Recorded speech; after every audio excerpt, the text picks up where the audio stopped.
Talking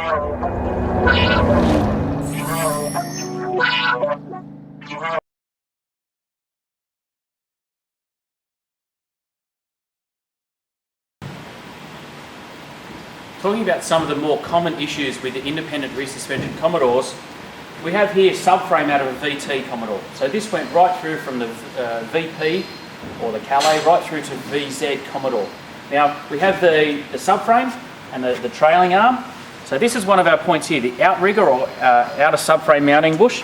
I've got a bush out of the car. That's the bottom half that's already in there. All right, what we're doing is we've redesigned the bushing. The bushing is not solid, it is voided and pin voids and scallops to make it very progressive. It's not hard, all right, or harsh.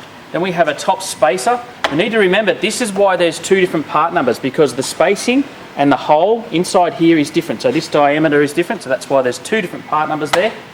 And that's part of our solution. Now that's a very simple one to do. The OE bushing just takes a screwdriver and just pops out from underneath. Now, to move on from that, if your car suffers from axle tramp or axle hop, wheel hop, another word for it, or just traction loss in general, now we're not going to solve every bit of traction loss, but here's some helping guides. We have another part number that fits on top there. Now what that does is that takes up every bit of space between the floor and the top of the bushing. Put that on top there, and it's not a solid piece of Nolathane, it's actually progressive. So only one part touches the subframe or the bottom of the chassis when it's fitted, and then as you go on and off the accelerator or on and off the braking, that other section comes into play. Right, so that's two solutions there, outrigger bushing and the extra pad on top.